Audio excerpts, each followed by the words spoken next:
Welcome sa ating technical drawing class. Ang lesson natin ngayon ay tungkol sa isometric drawing at paano nga ba ito ginagawa. Ang isometric ay galing sa mga salitang iso na ang ibig sabihin ay equal at metric na ang ibig sabihin naman ay measure. Iso means equal, metric means measure. Kaya naman ang ibig sabihin ng isometric drawing, this is a pictorial drawing which shows the front, side, and top faces of an object in one view. All receding lines are 30 degrees. Ibig sabihin, ang isometric drawing ay kabilang sa pictorial drawing na kung saan kayang ipakita ang front, side, and top view ng isang object sa isang view lang. Hindi katulad ng orthographic na hiwa-hiwalay. May tatlo tayong ginagamit na axis sa pagbuo ng isometric drawing. Una, vertical axis. Pangalawa, 30-degree left cross axis. At pangatlo, 30-degree right cross axis. Ngayon naman, paano natin mabubuo ang mga axis na ito? Kailangan natin gumamit ng 30 by 60 by 90 triangle. Kaya naman, ihanda nyo na ang triangle na ito para makabuo tayo ng isometric drawing. Ganito ang posisyon ng triangle kapag gagawa tayo ng vertical axis o patayong axis. Ganito naman ang isa pang paraan ng paggawa ng vertical axis. Ganito naman ang posisyon ng triangle kapag gagawa tayo ng 30 degrees left cross axis. At ganito naman ang posisyon ng triangle kapag gagawa tayo ng 30 degrees right cross axis. Mag-ensayo na mag-ensayo hanggang makabisado ang galaw ng triangle at makabuo kayo ng isometric drawing. Ihanda na natin ang ating mga kagamitan sa pagbuo ng isometric drawing.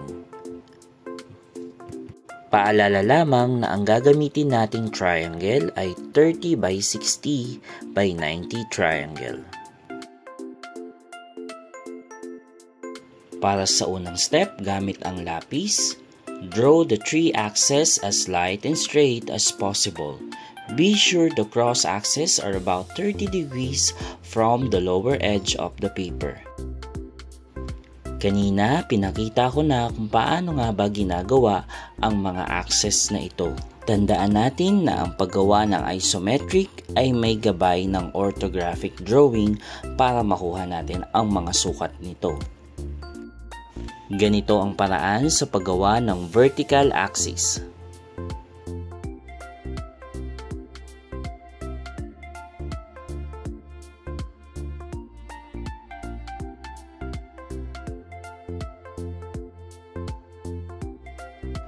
Ganito naman ang paraan sa paggawa ng 30 degrees left cross axis.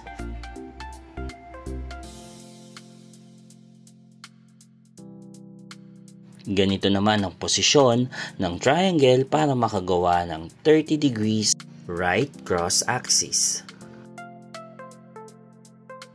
Ngayon naman, i-layout na natin ang mga principal measurements on the axis.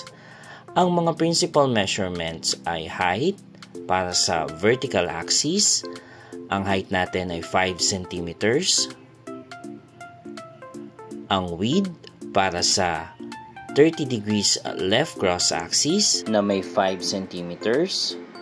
At depth naman na 4 cm sa right cross axis. Draw the box or create lines.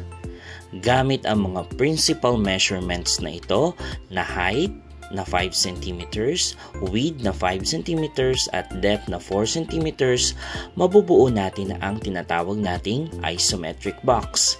Gayahin lamang natin ang posisyon ng mga triangle para makabuo ng isometric box. Kapag na-practice nyo na ang paggawa ng mga axes gamit ang 30 by 60 triangle, mas madali nyo nang mabubuo ang isometric box.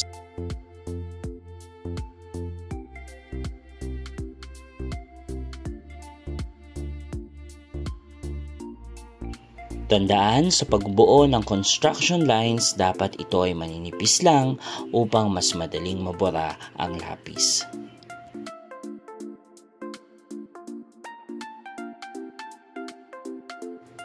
Again, ito ay tinatawag nating isometric box.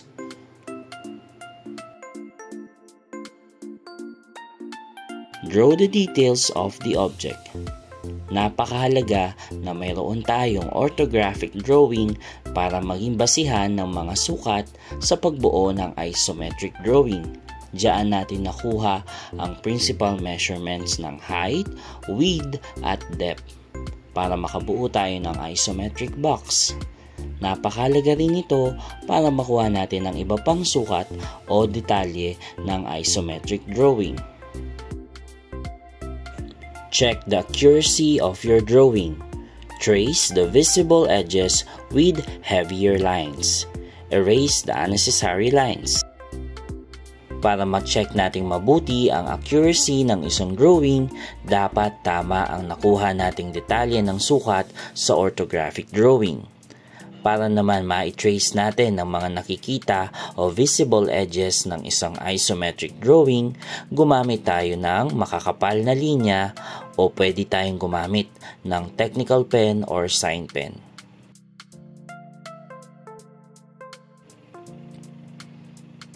If required, show the hidden edges. Label the isometric view. Kung may mga bahagi ng isometric drawing na hindi nakikita na dapat ipakita sa pamamagitan ng hidden line, gumamit ng hidden line. Pero sa pagkakataong ito, hindi kinakailangan gumamit ng hidden line dahil ito ay walang hidden edges. Kanina ay binanggit na burahin ang mga hindi kinakailangang linya, kaya laging paalala na gumamit lamang ng maninipis na linya sa paglalapis nito para ito ay madaling mabura.